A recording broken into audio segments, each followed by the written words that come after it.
My next guest is a fractional marketing director for early stage startups, guiding founders at all stages of growth in developing an impactful marketing program. Please welcome Shauna Armitage.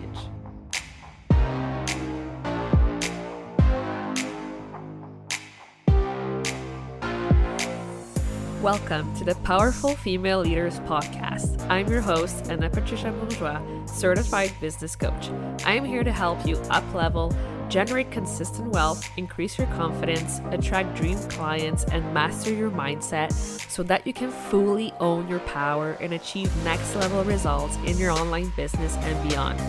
Every week, a powerful conversation will take place with amazing guests, or I'll share from my experience to help inspire you to start and scale the business of your dreams while being powerfully you. The time has come to stop playing small, stop hiding, and stop waiting. Now is the perfect time for you to passionately pursue your heart's desire as the powerful leader you were born to be. Are you ready? Let's do this. Hello, everyone, and welcome to another episode of the Powerful Female Leaders Podcast. I am here today with Shauna. Hello. Hi there. How are you? I'm doing pretty good. I'm so excited to have you on the podcast. You are amazing. I know you do amazing things for your clients. So take us on that journey with you. Let us know what you do, who you help, and yeah, give us all the details. Sure. So I'm going to try to make this short because it's probably a longer story to try to explain. But I'm a fractional marketing director for early stage startups. And if you've never heard of that, you are not alone. So don't worry. I don't think my mom could explain to people what I do for work. But essentially, I saw this gap in the market for startups where they just didn't have the marketing support that they needed. And consultants might not have been a good fit, agencies might not have been a good fit. So I come on board more as a team member to work on their marketing programs. And I love the impact that I am able to create for these small, scrappy teams who are working on scaling. What's the first step? Like, what's the thing that really gets them going? Like, the first thing you do with them? The first thing that I do with them is I give them my discovery questionnaire. A lot Oh. of startup founders, they're in it to win it. They're the visionaries. They really understand the problem that they're solving, right? Their zone of genius. So there tends to be a lot of things about marketing and growth that they haven't even considered. They're so concerned about building, they haven't actually thought about the scalability part. So that discovery questionnaire luckily really gets people thinking about what are the goals? What are the actual numbers I want to hit? You'd be surprised how many founders they know they want to grow, but they don't know what that means. They couldn't actually give you a number that they wanted to hit or a revenue goal that they wanted to hit. So we have to be able to break all of those things down before we can even start talking about strategy. Yeah, that makes a lot of sense. Amazing. So I know you also help them define a clear message that will resonate with the people who follow them or their audience. So what's your best advice or tip to grow a clear message? I think it really depends what stage you're at. And ultimately, what it comes down to is talking to people because I've seen so many times where we as founders, we will have this idea about what our message should be because we built the company around a particular message or a particular concept. But when we get it out into the world, we see that maybe it doesn't perform the way we thought it would. And a lot of founders aren't actually taking a step back and speaking to their target market or speaking to their actual customers. One of my favorite exercises is during a market study, you ask them the general questions, but ask them about what language resonates for them. So you can give them word choices or you can leave it open, asking them about what do you think I do or what value does the company provide for you? And there will be a lot of things that come up, these big light bulb moments that you never would have been able to have on your own as a founder, because your customers provide so much outside and really valuable perspective. Yeah. So listen to your customers, basically. Amazing. Absolutely. Perfect. So I'm curious to know, like, what are the biggest maybe misconceptions that the founders have around marketing and social media? What comes up the most that you're like, no, that's not it at all? I think specifically with social media, because you mentioned it, I think that a Yeah. lot of founders feel like there is just a formula, right? There's certain things that they should be doing. And if they're doing it, they're going Mm. to grow. And that's not necessarily the case.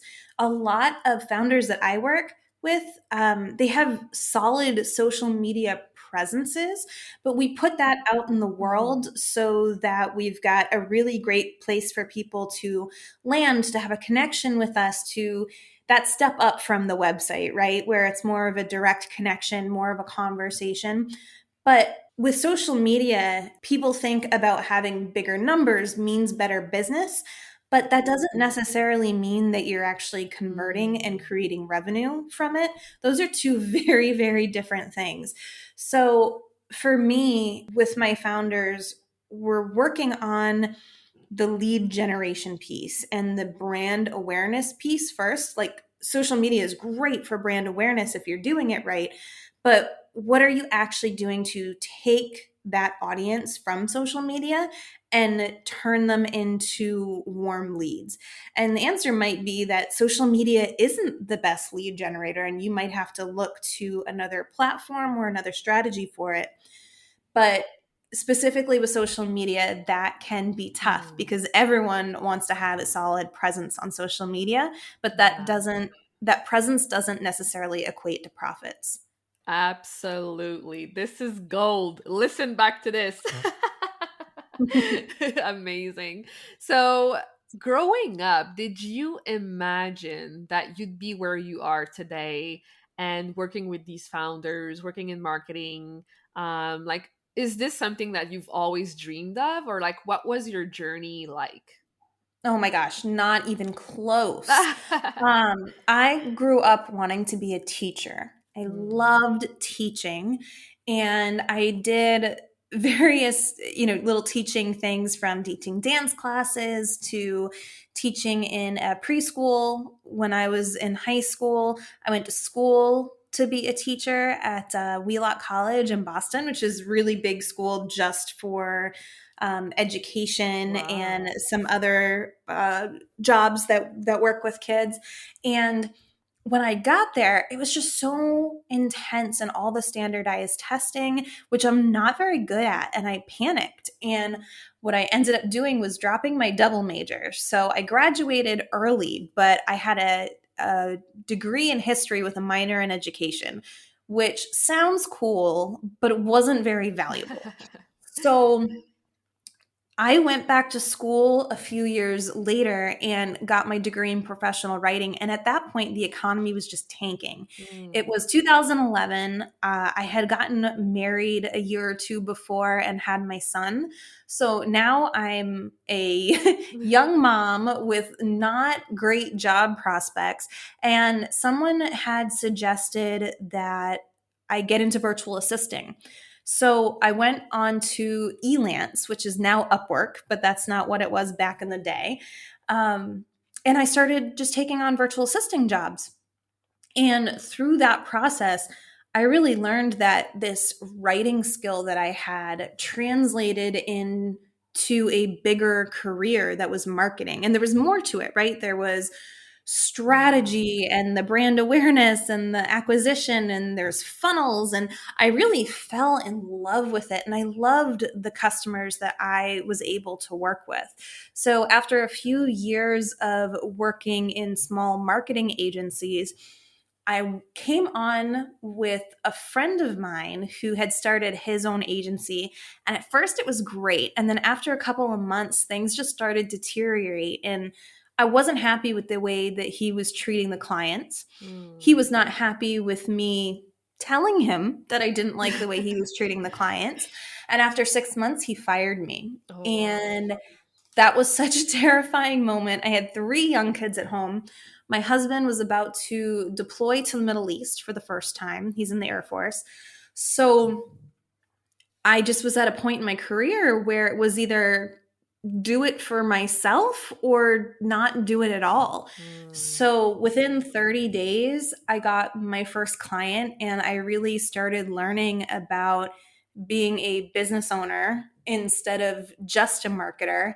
And I've never looked back. Wow, your story is so inspiring. Oh my gosh, I'm getting the chills. So, what would you say was the biggest thing that helped you get that first client in 30 days? What I would love to say is the thing that got me my first client was networking, but that's not true. What I wish I would have done was Mhm. more networking. At that point, I got work, I got a paycheck because of the clients that were coming in through this bigger business. But being a mom of young kids, Mhm. working remotely for pretty much my whole career, I didn't build up a strong network.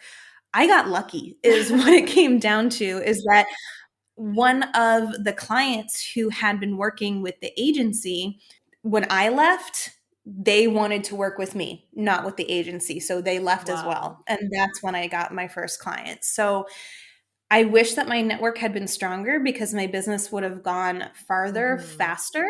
But that definitely was my first lesson and really showing me that I had been making good decisions, that having Mhm. integrity and treating people in business the way that I wanted to be treated was exactly the path that I should be taking, and that was going to help Yes. my business take off. Wow, this is so good. Like this is a testament that this client was like, "Wow, I want to work with Shauna. Like I don't care about the rest. Like Shauna is amazing." That's like big. That's huge. And I'm just so happy for you that you did take that leap and that you did pivot and do your own thing. Like that's so inspiring. And let's talk about, like you have 3 kids. Like how do you balance like being a business owner and taking care of your family? Like how do you find that balance that works for you? Yeah, so I had 3 kids at the time. I now have 4. Oh, wow. Yes. We have a big family, and I love it. I grew up in a big family, and I love the vibe of the kids always Mhm. having someone to play with, and it's just important for me to have that in my life. So trying to find the balance has definitely been hard. And one of the things that has helped for me is really putting up boundaries. I remember Mm. somebody saying to me early on when the kids weren't in daycare, but I hired a babysitter to come to the house for a few hours a day to watch them so I could Mhm. work. Like, you just work from home. Like, why do you need a babysitter? And it's because this is a real Yeah. business, right? This wasn't a side hobby. This required my attention. And I didn't want to be checking emails while I was taking the kids for a Mhm. walk or to the playground. And I didn't want to be having my kids come in and ask for lunch and snacks and all that kind of stuff while I was trying to work on proposals or projects. So putting that boundary in place early was really important. So when I was at work, I was at work. And Mhm. when I was at home, I could put work away and really focus on being mom again. And that has helped tremendously. And honestly, I think it really helped me take my business more seriously, Mm. being able to separate the work and life that way. Now that's all crazy now because of the pandemic Yeah. and nothing is normal anymore, but that was definitely a big step for me in the beginning. Yes, it's so easy to blend like work and family life. Like now with the pandemic, like, oh my gosh, like it's hard to like just turn off your cell phone and stop working because we're always on, right? It So is. setting those boundaries, like you said, is so important. So thank you so much for sharing that. I know it's going to help a lot of people. I ask this to everyone who comes on the podcast. So, what does being a powerful leader mean to you? Being a powerful leader is, first of all, really owning your strengths, but then having Mm. the fortitude to step away from things that you're not strong at and empower others to do well in those arenas. Being a leader is really about uplifting the people around you and building a strong team so that you're not the only one who's qualified. You're not the only one who's doing all the things.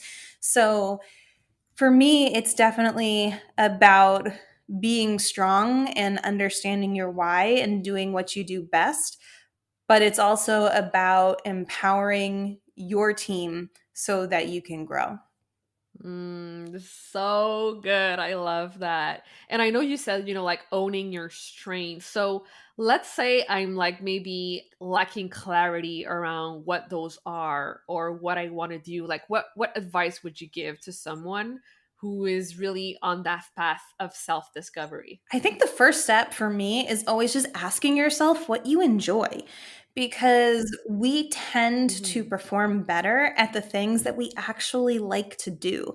So if you were just to sit down with pen and paper and write down the parts of your business or your job that light you up, that you want to handle every day, that's the best place to start. And if you were to look at what what kind of drags, what kind of doesn't get done well all the time, you'll probably notice those are the tasks that didn't make it onto your joy list. Yes, I love that. So you keep a joy list. Amazing. Love it. So do you have, like any piece of wisdom that you'd like to share as we wrap up our interview? I think that now, especially, is a time for everyone just to really figure out what they're passionate about and to make sure that they're Mhm. doing it with integrity. That was always one of the most important principles for me when I launched my business because we always think of business as this cutthroat thing and having to get ahead. But when I really started focusing on the things that weren't just good for me, but the things that were also good for others, I found that they got ahead. And as a result, I got ahead and everyone flourished. Wow. So good. Shauna, you are amazing. So where can people go to find you online and follow you and show you some love? Sure. So you can find me on Instagram at shauna.armitage. That's SHAUNA.ARMITAGE. I always thought it was a simple name, but nobody knows how to spell it. So you can find me on Instagram there, and you can check out my new podcast called Startup Renegades, which is launching at startuprenegades.com. Yay! Congrats on your podcast. Thank That's you. awesome. It's so exciting. Well, thank you again so much for being here. I appreciate you and I wish you nothing but success. Thank you for having me. So much fun. Thank you so much for listening to this episode of the Powerful Female Leaders podcast. If you love this episode, make sure to spread the message, leave a review, and subscribe. I would forever be grateful for you. I also want to hear from you, and I want to know your feedback and your questions for future episodes. So don't be shy, say hi, and send me a message at Powerful Female Leaders Podcast on Instagram. Until then, I'll see you on the next episode.